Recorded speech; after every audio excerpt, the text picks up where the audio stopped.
Citra Wulandari mengira ia hanya melakukan kebaikan sederhana ketika mulai memberikan roti sisa dari toko rotinya kepada pengemis tua yang setiap sore duduk di depan tokonya. Hartono berusia 70 tahun, mengenakan pakaian usang dan memiliki tatapan lembut namun sedih yang membuat hati Citra terenyuh. Selama 3 bulan, Citra membawakan makanan, kopi hangat, dan kata-kata penghiburan tanpa pernah bertanya apapun kepadanya. Hartono tampak hanya seorang kakek tua malang yang dilupakan kehidupan. Namun yang tidak diketahui Citra adalah bahwa pria rendah hati dan lembut itu sebenarnya adalah Hartono Wijaya, pengusaha terkaya di Jakarta, pemilik kerajaan bisnis senilai 500 miliar rupiah. Ia telah kehilangan segalanya, keluarga, kepercayaan pada dunia, semangat untuk hidup, tapi bukan uangnya. Ia turun ke jalanan untuk melarikan diri dari rasa sakit, berpura-pura miskin untuk menemukan apakah kebaikan tanpa pamrih masih ada di dunia ini. Dan ketika akhirnya ia mengungkapkan identitas aslinya kepada Citra, apa yang terjadi mengubah kehidupan mereka berdua selamanya. Setiap sore pukul 6:30, ketika Citra Wulandari menurunkan pintu rolling door toko roti-roti emas di Jalan Sudirman, ia selalu menemukannya di sana, duduk di tangga masjid di seberang jalan, dengan selimut lusuh di bahunya dan ransel yang berisi semua yang ia miliki di dunia. Hartono berusia 70 tahun, tapi tampak setidaknya 10 tahun lebih tua. Pakaiannya bersih tapi penuh tambalan, janggut putihnya panjang dan berantakan, tangan keriputnya selalu memegang buku. Ia banyak membaca. Citra memperhatikan hal itu dan membuatnya penasaran. Ia bukan pengemis biasa yang akan kau temui di depan toko roti di pusat kota Jakarta. Citra berusia 25 tahun dan bekerja di toko roti keluarga sejak usia 16 tahun. Orang tuanya, Bambang dan Siti, membuka usaha ini 30 tahun lalu dan membesarkan Citra di antara aroma roti segar dan pelanggan tetap. Ia gadis berhati besar, selalu siap membantu siapapun yang membutuhkan. Toko roti selalu tutup dengan roti sisa. Alih-alih membuangnya, Citra punya kebiasaan menyimpannya untuk siapapun yang membutuhkan.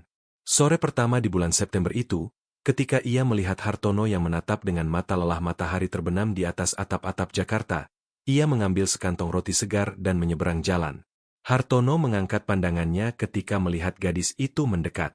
Matanya biru tua, jernih dan cerdas. Sangat berbeda dari yang orang harapkan dari seseorang yang hidup di jalanan.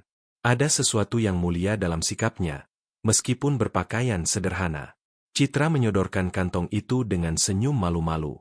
Hartono menatapnya selama beberapa detik seolah sedang mengevaluasi sesuatu yang sangat penting. Lalu ia menerimanya dengan rasa terima kasih yang menyentuh hati Citra lebih dari yang ia duga. Sejak sore itu dimulailah rutinitas yang berulang setiap hari selama 3 bulan. Citra selesai bekerja, menyiapkan kantong berisi roti, focaccia, dan kue sisa, lalu membawanya ke Hartono. Awalnya mereka jarang bicara, tapi seiring berjalannya hari mereka mulai lebih banyak mengobrol. Hartono adalah pria terpelajar. Ia berbicara tentang buku, sejarah, seni dengan keahlian yang mengejutkan Citra.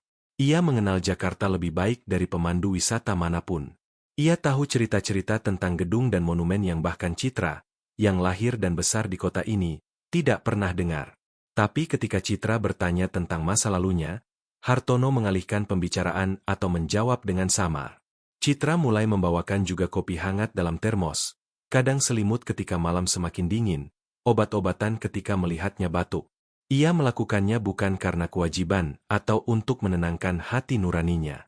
Ia melakukannya karena Hartono telah masuk ke dalam hatinya. Ada sesuatu dalam dirinya, kelembutan dari zaman lain, kebijaksanaan yang hanya datang dari seseorang yang telah banyak hidup dan menderita. Orang tua Citra awalnya skeptis. Bambang khususnya tidak suka melihat perhatian putrinya kepada orang asing. Tapi Siti, setelah beberapa kali mengamati Hartono dari jendela toko, mulai menyetujui sikap Citra. Ia pria baik. Terlihat dari caranya berterima kasih, dari caranya berbicara dengan hormat. Hartono, di sisi lain, menunggu setiap sore dengan tidak sabar kedatangan Citra, bukan hanya untuk makanan, tapi untuk menit-menit percakapan yang menjadi satu-satunya momen kehangatan manusiawi dalam harinya. Citra tidak menghakiminya, tidak mengajukan pertanyaan memalukan, memperlakukannya dengan hormat dan bermartabat. Yang tidak diketahui gadis itu adalah bahwa Hartono menghabiskan hari-harinya mengamati orang-orang Jakarta. Duduk di tangga masjid atau di bangku taman, ia memperhatikan turis, pedagang, mahasiswa. Ia melihat bagaimana mereka berperilaku terhadap mereka yang kurang beruntung, bagaimana mereka bereaksi melihat seorang pengemis. Kebanyakan mengabaikannya. Beberapa melempar koin tanpa menatapnya. Yang lain memperlakukannya seperti perabot kota yang harus dihindari. Hanya Citra yang berhenti. Hanya dia yang melihatnya sebagai manusia, bukan masalah sosial. Dan itu bagi Hartono berarti lebih dari yang bisa dibayangkan gadis itu. Karena Hartono Wijaya, tersembunyi di balik pakaian usang dan janggut panjang itu, sedang melakukan eksperimen terpenting dalam hidupnya, menemukan apakah di dunia ini masih ada kebaikan tanpa pamrih, cinta kepada sesama tanpa mengharapkan balasan. 2 bulan setelah pertemuan pertama mereka, Hartono mulai menceritakan kepada Citra potongan-potongan kisahnya. Bukan seluruh kebenaran, tapi cukup untuk membuatnya mengerti mengapa seorang pria seusianya hidup di jalanan sambil memakan roti yang dibawakan gadis itu. Duduk di tangga masjid, sementara matahari tenggelam di balik Istana Merdeka, Hartono bercerita tentang keluarga yang pernah ia miliki dan kehilangan, istri yang meninggal karena kanker 5 tahun lalu, anak-anak yang tinggal jauh dan tidak lagi memberi kabar, rumah yang terlalu besar dan sunyi yang menjadi tak tertahankan. Kadang-kadang, jelasnya dengan suara serak, ketika kau kehilangan semua yang kau cintai, bahkan uang pun kehilangan maknanya. Kau tersisa dengan setumpuk barang yang tidak mampu mengisi kekosongan hati. Citra mendengarkan dengan penuh perhatian, memperhatikan bagaimana mata Hartono berkabut kesedihan ketika berbicara tentang masa lalu. Ia tidak berani bertanya terlalu banyak. Ia merasa itu wilayah sensitif, ladang ranjau penuh luka yang masih terbuka. Hartono menceritakan bagaimana setelah kematian istrinya, ia mulai merasa asing dalam hidupnya sendiri. Teman-teman yang ia kenal hanya tertarik pada bisnisnya. Anak-anak menelepon hanya ketika butuh uang. Rumah penuh kenangan yang terlalu menyakitkan. Yang tidak diceritakan Hartono kepada Citra adalah seluruh kebenaran. Ia tidak bilang bahwa rumah yang terlalu besar itu adalah mansion seluas 3.000 meter persegi di pinggiran Jakarta. Ia tidak bilang bahwa uang tanpa makna itu adalah kekayaan senilai 500 miliar rupiah yang dibangun selama 40 tahun di sektor properti dan keuangan. Ia tidak bilang bahwa Wijaya Group adalah salah satu perusahaan paling berkuasa di Indonesia. Hartono Wijaya lahir dalam keluarga miskin di Kampung Melayu. Ia mulai bekerja di usia 14 tahun sebagai kurir. Kemudian ia membuka agen properti kecil yang perlahan tumbuh menjadi kerajaan bisnis. Ia menikahi Ratna saat berusia 30 tahun. Mereka memiliki 3 anak, Budi, Dewi, dan Andi. Tapi kesuksesan ada harganya. Semakin besar perusahaan tumbuh, semakin banyak Hartono harus bekerja. Rapat, perjalanan, negosiasi yang berlangsung hingga larut malam. Ia memberikan anak-anaknya semua yang bisa dibeli uang, tapi tidak pernah punya waktu untuk memberikan kehadiran. Ketika Ratna jatuh sakit, Hartono menyadari bahwa dalam 40 tahun pernikahan ia menghabiskan lebih banyak waktu di kantor daripada bersama istrinya. Ia mencoba memperbaikinya di 2 tahun terakhir penyakitnya, tapi waktu yang hilang tidak bisa dikembalikan. Ratna meninggal sambil menggenggam tangannya. Tapi di matanya Hartono membaca celaan diam. Setelah pemakaman, anak-anaknya bertengkar seperti burung nasar memperebutkan harta ibu mereka. Budi ingin menjual mansion. Dewi menuntut perhiasan keluarga. Andi menginginkan mobil sport. Tidak satupun yang tampak peduli bagaimana keadaan Hartono, kesedihannya, kesepiannya. Saat itulah Hartono mengambil keputusan paling drastis dalam hidupnya. Ia menyerahkan segalanya ke tangan orang kepercayaannya, Surya Pratama, dengan instruksi tegas untuk tidak mengganggunya. Ia mengambil beberapa pakaian lama, membiarkan janggutnya tumbuh, dan mulai hidup di jalanan. Bukan karena tidak punya uang, Hartono bisa memiliki kemewahan apapun di dunia. Ia melakukannya untuk menemukan sesuatu yang 500 miliar rupiahnya tidak bisa beli. Apakah di dunia ini masih ada orang yang mampu mencintai sesama tanpa pamrih? Pada bulan-bulan pertama ia berkeliling Indonesia. Surabaya, Bandung, Semarang, Medan. Di mana-mana ceritanya sama, ketidakpedulian, penghinaan, atau paling banter belas kasihan yang merendahkan. Seseorang melempar koin. Beberapa organisasi sukarelawan menawarkan makanan hangat, tapi tidak ada yang melihatnya sebagai manusia. Sampai ia tiba di Jakarta dan bertemu Citra. Gadis itu memperlakukannya seperti manusia. Berbicara kepadanya sambil menatap matanya. Tertarik pada pendapatnya, tertawa pada leluconnya, khawatir ketika melihatnya sedih. Tidak ada belas kasihan dalam sikapnya, melainkan rasa hormat yang tulus dan kasih sayang yang murni. Suatu sore, Hartono berkata kepada Citra bahwa gadis itu telah mengembalikan sesuatu yang ia kira telah hilang selamanya. Harapan bahwa masih ada orang baik di dunia ini. Citra tersipu mendengar pujian itu, menjelaskan dengan sederhana bahwa ia adalah orang baik dan pantas diperlakukan dengan hormat. Hartono menatap matanya dan untuk sesaat ia tergoda untuk mengatakan segalanya, mengungkapkan siapa dirinya sebenarnya, membawanya ke mansionnya, memberinya semua yang pantas ia terima atas kebaikannya. Tapi kemudian ia berhenti. Ia belum siap. Ia harus yakin bahwa kasih sayang Citra adalah tulus, tidak dipengaruhi oleh prospek kekayaan. Yang tidak ia ketahui adalah bahwa ia akan segera diuji lebih berat dari yang ia harapkan. Sore tanggal 15 November, segalanya berubah. Jakarta dihantam hujan deras yang berlangsung 3 hari dan suhu turun drastis. Hartono, yang biasanya tidur di tempat berlindung di bawah arca di lapangan Monas, malam itu tidak bisa menemukan tempat kering. Citra menemukannya keesokan paginya menggigil demam, basah kuyup, dan pucat seperti hantu.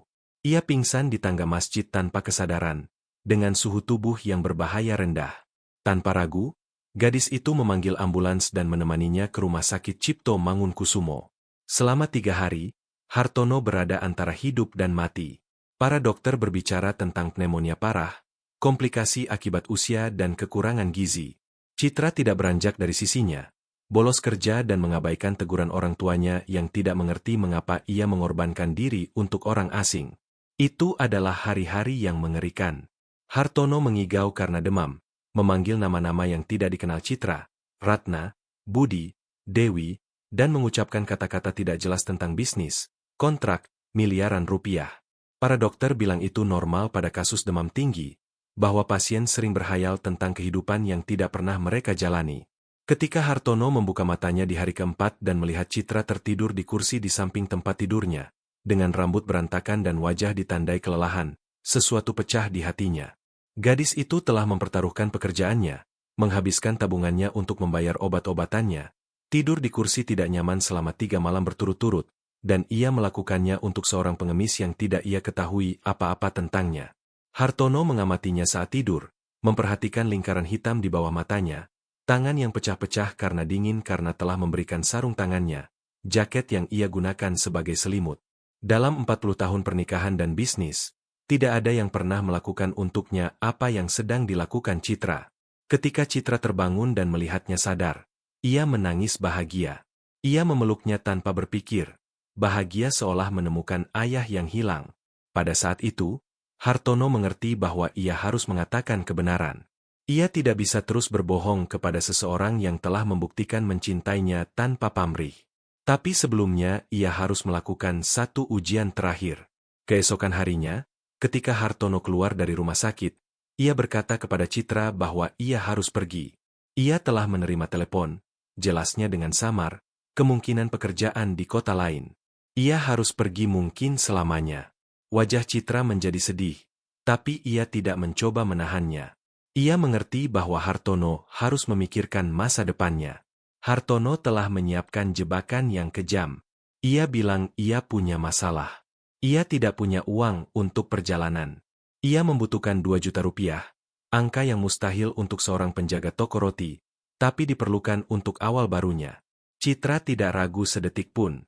Ia akan mendapatkannya, katanya dengan penuh tekad.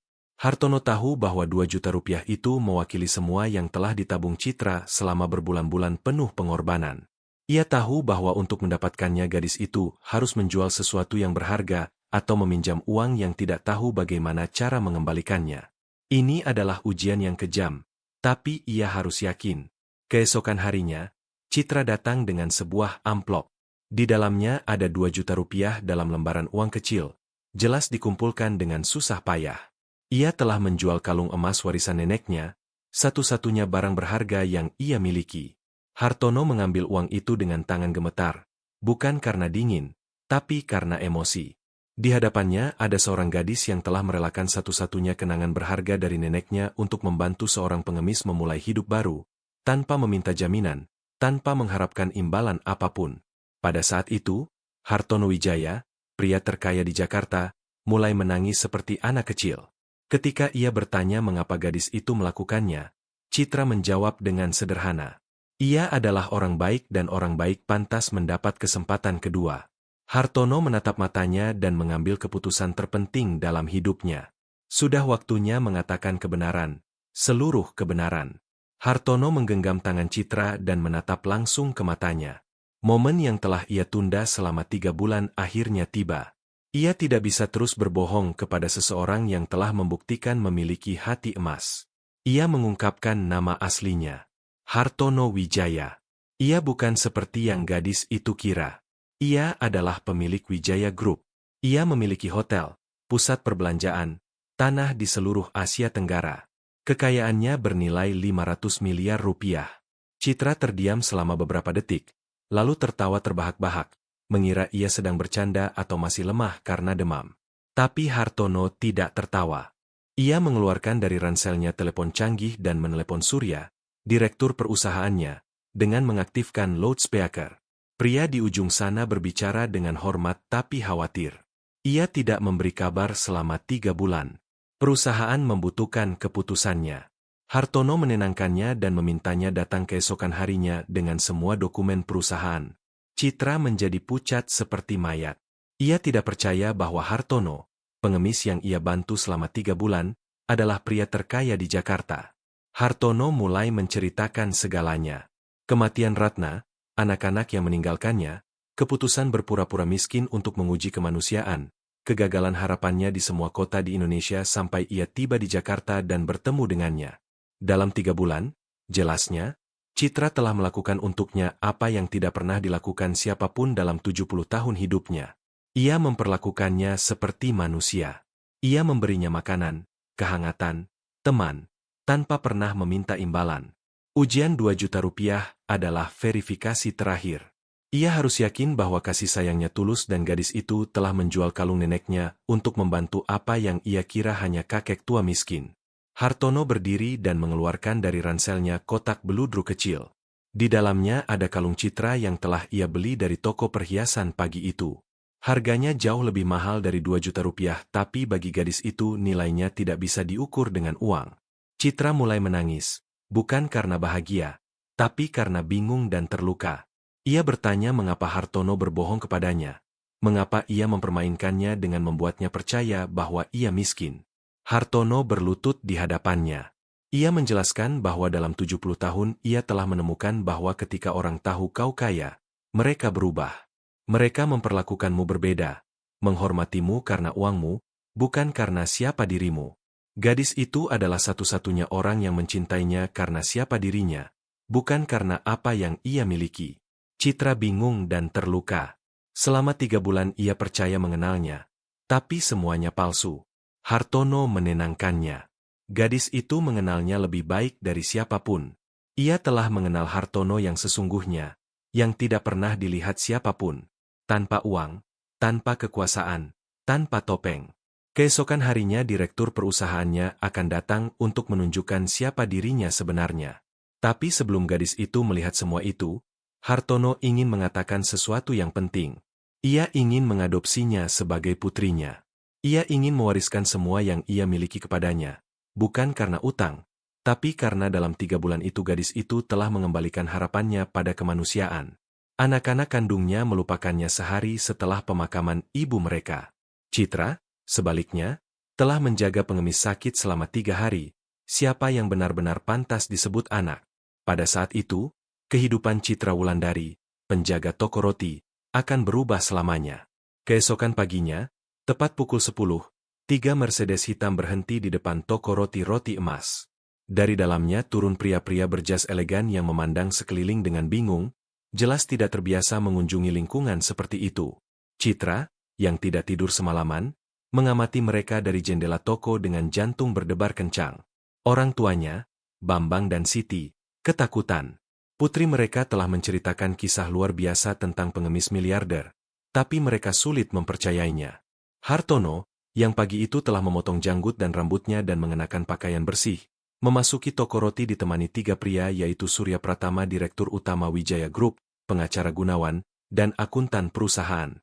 Surya menatap Hartono dengan campuran lega dan khawatir. Mereka telah mencarinya kemana-mana. Perusahaan membutuhkan keputusannya. Ada kontrak yang tertunda. Hartono meminta maaf telah membuat mereka khawatir. Tapi ia perlu memahami beberapa hal penting dalam hidup. Pengacara Gunawan membuka tas kerja dan mengeluarkan beberapa dokumen. Hartono telah memerintahkan untuk menyiapkan dokumen adopsi legal Citra. Mengingat usianya, ini adalah prosedur khusus tapi bisa dilakukan. Bambang meledak. Ia tidak tahu apa yang sedang terjadi, tapi putrinya tidak akan pergi kemanapun dengan siapapun. Hartono menenangkannya. Ia benar untuk khawatir. Ia adalah ayah yang melindungi putrinya, tapi niatnya jujur. Surya membuka tablet yang menunjukkan dokumen dengan angka-angka mengesankan. Hotel mewah, pusat perbelanjaan, tanah, investasi keuangan. Kekayaan Wijaya Group benar-benar ratusan miliar rupiah. Pengacara menambahkan bahwa Hartono sudah menyiapkan dana perwalian senilai 100 miliar rupiah atas nama Citra. Terlepas dari prosedur adopsi, Citra tidak bisa bernapas. 100 miliar rupiah hanya permulaan. Jika ia menerima menjadi putrinya, ia akan mewarisi semuanya. Tapi bahkan jika ia menolak, 100 miliar itu sudah menjadi miliknya. Siti duduk karena kakinya lemas. Akuntan mengkonfirmasi semuanya dengan menunjukkan rekening koran, dokumen bank, sertifikasi. Hartono Wijaya bukan hanya kaya, ia adalah salah satu orang terkaya di Indonesia. Bambang bertanya lagi mengapa Citra. Hartono duduk dan menjelaskan kepada semua orang. Ia menginginkan keluarga. Anak-anak kandungnya telah meninggalkannya. Citra, sebaliknya, telah menunjukkan kepadanya apa artinya mencintai seseorang tanpa pamrih. Dalam 3 bulan gadis itu memberinya lebih banyak kasih sayang daripada yang ia terima dalam 70 tahun. Ia tidak ingin mengubah hidup Citra di luar kehendaknya. Jika ia lebih suka tetap di sana di toko rotinya bersama orang tuanya, ia akan menghormati keputusannya. Tapi ia ingin gadis itu tahu bahwa ia juga punya keluarga dalam dirinya. Citra bilang ia butuh waktu untuk berpikir. Hartono memberinya semua waktu yang ia mau. Tapi apapun keputusannya, ia ingin gadis itu tahu satu hal. Gadis itu telah menyelamatkan hidupnya. Bukan hanya ketika ia sakit di rumah sakit, tapi setiap sore ketika membawakan roti dan membuatnya merasa ada. Hartono memeluknya berterima kasih telah mengembalikan harapannya pada kemanusiaan. Pada saat itu, Citra mengerti bahwa kaya atau miskin, Hartono selalu pria lembut yang sama yang telah ia pelajari untuk dicintai seperti ayah. Mungkin memang sudah waktunya memberi kesempatan pada keluarga luar biasa yang ditawarkan takdir kepadanya. 2 minggu setelah pengungkapan itu, Citra mengambil keputusan terpenting dalam hidupnya. Ia menerima diadopsi oleh Hartono, tapi dengan satu syarat yang mengejutkan semua orang. Ia ingin orang tua kandungnya juga menjadi bagian dari keluarga baru. Hartono tidak ragu sedetik pun. Ia membeli seluruh gedung tempat toko roti-roti emas berada. Ia mengubah lantai atas menjadi apartemen mewah untuk Bambang dan Siti dan merenovasi toko, menjadikannya toko roti terindah di Jakarta. Upacara adopsi dirayakan di Aula Balai Kota Jakarta, di hadapan wali kota dan setengah dari dunia bisnis Jakarta. Tapi bagi Hartono dan Citra, upacara sesungguhnya telah terjadi berbulan-bulan sebelumnya di tangga masjid ketika seorang gadis memutuskan untuk memberi roti kepada orang asing. Citra mempertahankan pekerjaannya di toko roti, tapi sekarang ia adalah pemilik jaringan toko roti mewah yang dibuka Hartono di seluruh Indonesia. Bambang dan Siti menjadi koordinator kerajaan roti, berkeliling negeri untuk memilih bahan dan resep tradisional. Hartono kembali menjadi presiden Wijaya Group, tapi dengan pendekatan yang sama sekali baru. Ia mengubah perusahaan menjadi perusahaan sosial, mendedikasikan 30% keuntungan untuk membantu tunawisma dan keluarga dalam kesulitan. Ia membuka pusat penampungan, dapur untuk orang miskin, program reintegrasi kerja. Selama peresmian pusat pertama, ia berkata bahwa akhirnya ia telah menemukan apa artinya benar-benar kaya. Kaya akan kasih sayang, keluarga, tujuan hidup. Anak-anak kandungnya, Budi, Dewi, dan Andi muncul ketika membaca di koran tentang adopsi dan warisan Citra. Mereka datang ke Jakarta penuh amarah dan tuntutan hukum, tapi Hartono menghadapi mereka dengan tenang. Mereka akan selalu menjadi anak-anaknya dan punya tempat di perusahaan dan di hatinya. Tapi Citra telah membuktikan pantas mendapat apa yang mereka tolak, sebuah keluarga sejati. Budi mencoba menggugat adopsi di pengadilan, tapi tidak berhasil. Dewi dan Andi, Sebaliknya, setelah melihat bagaimana Hartono terlahir kembali bersama Citra, mulai lebih sering mengunjungi ayah mereka, mencoba membangun kembali hubungan yang terabaikan. Setahun setelah adopsi, Hartono berulang tahun ke-71. Pesta dirayakan di Menshahen di pinggiran kota yang kini telah kembali menjadi rumah penuh kehidupan. Citra mengundang semua pelanggan toko roti, karyawan perusahaan, penerima manfaat dari pusat penampungan. Selama bersulang, Hartono berbicara di hadapan 200 tamu. Setahun lalu ia adalah pria terkaya dan paling kesepian di Jakarta.